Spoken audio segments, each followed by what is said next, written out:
Hello guys, magandang hapon sa inyo, si Bossing Busot.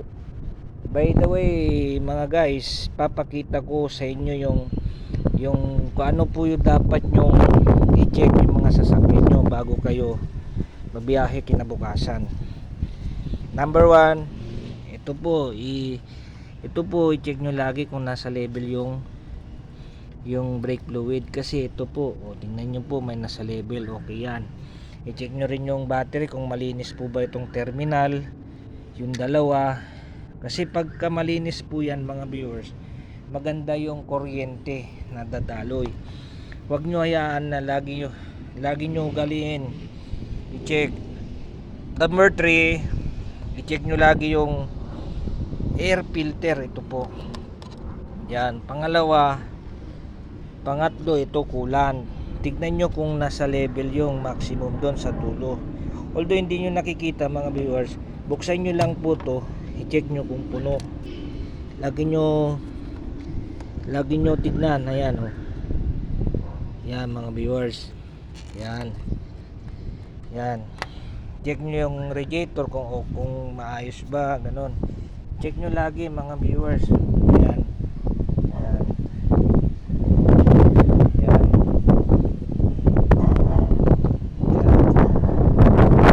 Viewers, malinis ang ginagawa ko. Sa totoo lang mga viewers, mas gusto ko po yung laging chine-check, linilinis ang sasakyan para maayos yung sasakyan natin. Ngayon, yan, pag natapos yung na-check, okay na, malinis na. Yan, ayun na po yung gulong. Okay naman yung gulong. Okay, yan, nakita nyo mga viewers, malinis po. Yan.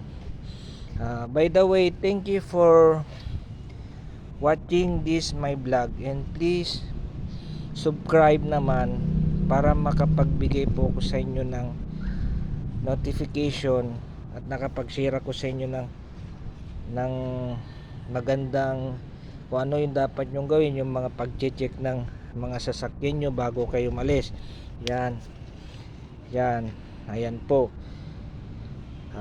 And then please follow naman yung reel ko po. Pag halimbawa i-share ko sa inyo po itong ginawa ko ngayon,